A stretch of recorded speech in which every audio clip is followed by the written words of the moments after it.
El capitán asesino, Charles Dickens. Si todos nosotros conociéramos nuestras propias mentes, en un sentido más amplio que de la aceptación vulgar de esa frase, sospecho que descubriríamos que nuestras niñeras son responsables de la mayoría de los rincones oscuros de las cuales nos vemos obligados a apartarnos contra nuestra voluntad. El primer personaje diabólico que se introdujo en mi apacible infancia fue un tal capitán asesino.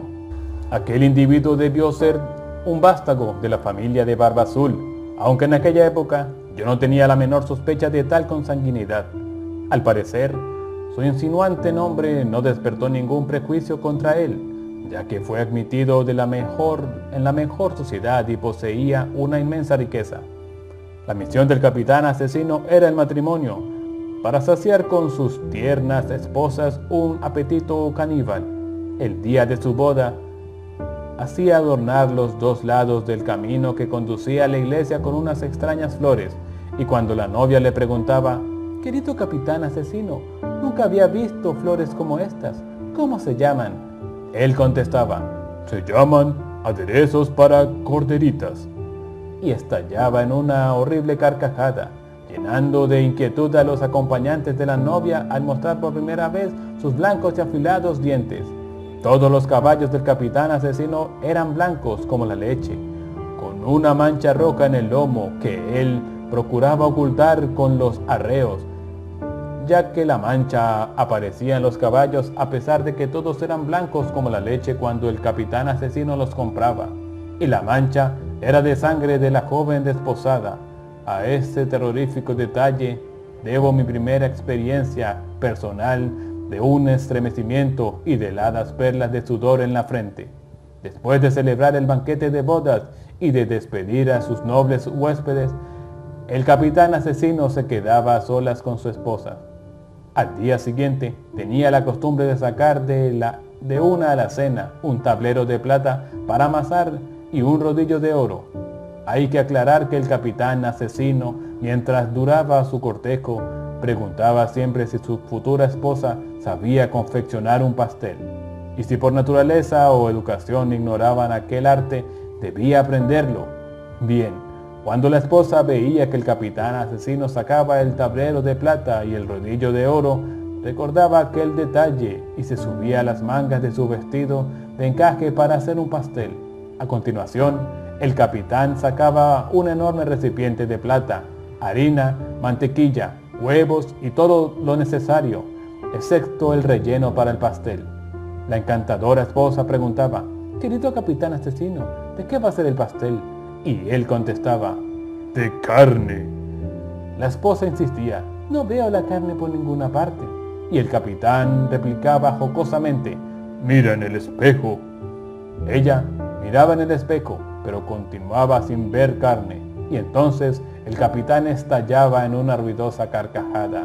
Luego, frunciendo repetidamente el ceño, desenvainaba su espada y le ordenaba a su esposa que amasara la harina con los demás ingredientes, de modo que ella amasaba la harina, dejando caer unos grandes lagrimones sobre ella a causa de lo pesado de la tarea.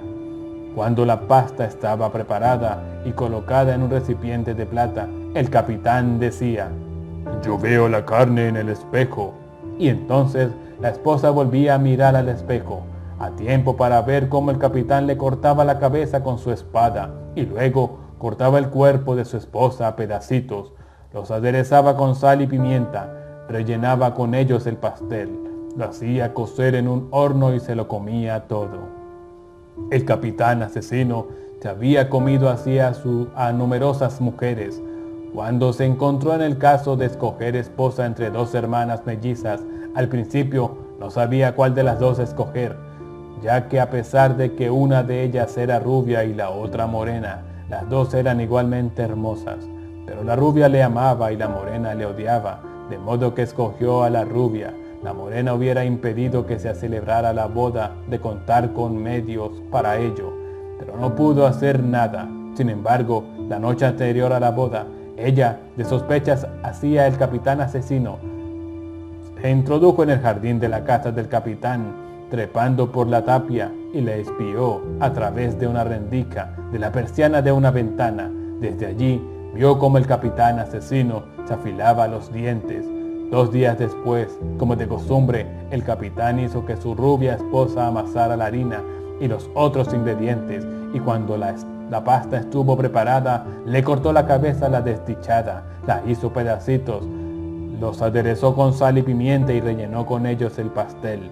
Lo hizo cocer en el horno y se lo comió todo. La hermana Morena, al enterarse de que su hermana había muerto, adivinó la verdad y decidió vengarse, de modo que se dirigió a la casa del capitán asesino y llamó a la puerta. Y cuando salió el capitán le dijo: «Querido capitán asesino, ahora que mi hermana ha muerto quisiera casarme contigo. Siempre te he amado, pero estaba celosa de mi hermana». El capitán quedó encantado y la boda se concertó para muy pronto. El día anterior al de la ceremonia, la hermana Morena volvió a introducirse en el jardín de la casa del capitán y volvió a espiarle a través de la ventana, viendo cómo afilaba sus dientes. Ante aquel espectáculo, la muchacha prorrumpió en una horrible risotada. El capitán, sobresaltado, abrió la ventana y taladró con su mirada la oscuridad, tratando de descubrir la fuente de aquella extraña risa, pero no vio a nadie. Al día siguiente se celebró la boda, y al otro día el capitán asesino ordenó a su nueva esposa que amasara la harina y los otros ingredientes, y cuando la pasta estuvo preparada, le cortó la cabeza a la desdichada, la hizo pedacitos, los aderezó con sal y pimienta y rellenó con ellos el pastel, lo hizo cocer en el horno y se lo comió todo. Pero antes de empezar a amasar la harina, la hermana Morena había ingerido un veneno de efectos terribles, destilado de ojos de sapo y patas de araña, y apenas el capitán asesino había engullido el último bocado cuando empezó a hincharse y a ponerse a su lado y a gritar, y continuó hinchándose y poniéndose a su lado y gritando desesperadamente hasta que su cuerpo llegó desde el suelo hasta el techo y de pared a pared, y luego a la 1 de la mañana estalló con una fuerte explosión. Al oír aquel estrépito, todos los caballos que se encontraban en los establos, blancos como la leche, enloquecieron súbitamente y rompiendo sus trabas echaron a correr, atropellando a todos los que había tenido algo que ver con el capitán asesino, empezando por la familia del herrero que había afilado los dientes, hasta que todos estuvieron muertos. Luego los caballos se alejaron al galope. Fin. La sangre de Medusa. José Emilio Pacheco. Cuando Perseo despierta sus primeras miradas, nunca son para Andrómeda. Sale al jardín, se lava el rostro en la fuente de mármol y observa desde la terraza la ciudad de Micenas. Se sabe amo absoluto, semidios respetado. Sin embargo, lo habitan la tristeza y el recuerdo de sus viejas hazañas. Tendido bajo un árbol, contempla el vientre que se alza cada día más entre su túnica y espera, cabizbajo, el llamado de Andrómeda.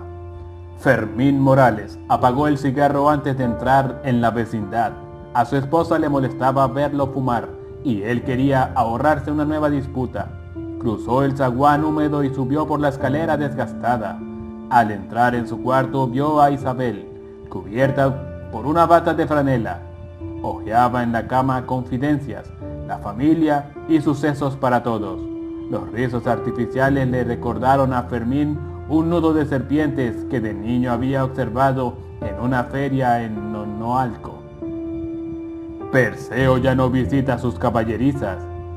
Le entristece ver a Pegaso, anciano, ciego, con las alas marchitas, ruina de aquel hijo del viento que nació de la sangre de Medusa. Hoy la cabeza de la gorgona y su cabellera de serpientes adornan el escudo de Atenea, pero Medusa venga su derrota. Pegaso ya no es el mismo que tantas veces se reflejó desde el cielo sobre el Mediterráneo, ni el que avisó a Perseo que una Hespéride lo había descubierto cuando cortaba las manzanas de oro en el jardín prohibido. Al ver a su caballo alado, el rey de Micenas no puede evitar que lo llenen de melancolía y sensación de que su paso por la tierra ya se acerca al final. Tiempo atrás, el oráculo de Delfos vaticinó a Acrisio, rey de Argos, que moriría a manos de su nieto. Para impedirlo, encerró a Danae en una cámara subterránea de bronce, con solo una abertura que dejaba pasar el aire y la luz. Danae era la única hija de Acrisio y la mujer más bella del reino. Zeus, convertido en lluvia de oro, logró violar la cárcel inexpugnable y engendró a Perseo en el vientre de Danae. 9 meses después, Acrisio no se atrevió a matarlos por temor a las furias que persiguen a quienes derraman su propia sangre. Metió en un cofre a la madre y al hijo y los echó al mar. Las olas llevaron su carga a la isla de Céfiros. Polidecto recibió en su corte a Danae y al niño que llevaba en los brazos. Perseo llegó a la adolescencia. Polidecto quiso alejarlo para quedarse con Danae. Le dio el encargo de ir a las islas de las Gorgonas, que estaba en occidente, cerca del gran océano, y traerle la cabeza de Medusa. Así, Polidecto condenaba a muerte a Perseo. Nadie en el mundo podía sobrevivir a la Gorgona, que con solo mirarlos petrificaba a los vivos. No obstante, como hijo de Zeus, Perseo era un semidios y merecía la ayuda del Olimpo. Cubierto por el escudo de Atenea, defendido por la espada de Hermes y el casco de Hades, Perseo entró en la cueva de las Gorgonas para no verla de frente y transformarse en piedra bajo su mirada. Se guió por la imagen de Medusa reflejada en el escudo, se acercó a ella y la decapitó de un solo tajo. El caballo alado brotó de su sangre. El héroe montó en Pegaso y fue a Céfiros para liberar a su madre. Petrificó a Polidecto y a sus cortesanos al mostrarle la cabeza muerta de la Gorgona. En vez de asumir el trono, Perseo dio el reino de la isla a su amigo Lidis, el pescador que había rescatado el cofre de una playa. Danae le pidió reconciliarse con su abuelo. Perseo se trasladó a Argos, derrocó el usurpador Preto y devolvió el poder a Acrisio. A pesar de todo, el oráculo de Delfos era infalible. La profecía se cumplió. Durante los juegos que se celebraron, la victoria Perseo lanzó un disco de metal y sin proponérselo dio muerte a Acrisio. No quiso permanecer en la ciudad manchada de sangre y decidió fundar Micenas. Isabel tenía 55 años cuando conoció a Fermín, que apenas iba a cumplir 20. Ambos trabajaban en el Ministerio de Comunicaciones. Fermín era muy tímido y nunca se había acercado a ninguna mujer. A los 6 meses se casaron. Él se empleó como chofer particular y ella dejó la oficina. Desde entonces habitaron en la vecindad de las calles de Uruguay. Su existencia se transformó en una interminable reyerta. Perseo recorre sus dominios, observa la puerta de los leones, las murallas ciclópeas, piedras invulnerables erguidas para cercar el sitio en que poco a poco va muriendo el rey de Micenas. Camina bajo el sol recién nacido y observa su sombra ya encorvada. Su padre Zeus no lo preservó del tiempo. Cronos, su abuelo, lentamente lo devora como si en Perseo se vengara de Zeus por haberlo desterrado del Olimpo. El viento asedia la ciudad amurallada. Desde la terraza Andrómeda observa a Perseo y también siente que la historia del héroe ha llegado a su fin. Isabel opinaba que en la guerra de los sexos, las mujeres solo podían librarse de la presión y el martirio mediante el ejercicio del poder absoluto. Exigió a Fermín que le entregara íntegras sus quincenas y no fuera sin permiso a ningún sitio. Los sábados iban juntos al cine y los domingos a Chapultepec. Los celos de Isabel acosaban a Fermín y eran motivo de continuas escenas. Incapaz de pedir el divorcio o alejarse de ella, se limitaba a esperar la muerte de su esposa, que en 1955 había cumplido 70 años. Perseo se tiende sobre la hierba, 12. Se agita, mira a su alrededor y cree que el día amaneció nublado. No quiere aceptar el oscurecimiento de sus ojos. Se levanta, camina hacia el palacio. Los guardias lo saludan elevando sus lanzas. En la cámara real las esclavas visten a Andrómeda. Perseo la mira, oculto tras una cortina. También Andrómeda es distinta a la princesa etíope, que compitió en hermosura con las hijas de Nereo, el dios del mar.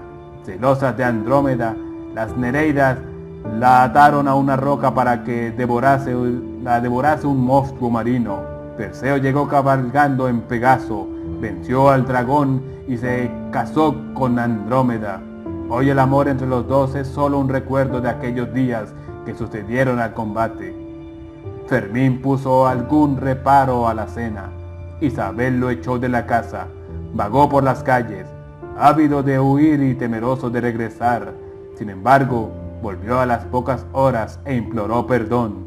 Isabel, en respuesta, le arrojó a la cara la olla de fideos. Fermín tomó un cuchillo de cocina y lo clavó 7 veces en el cuerpo de Isabel, que se desplomó como una estatua rota. Las vecinas se asomaron a la puerta. Fermín bajó las escaleras y se echó a correr hacia San Juan de Letrán.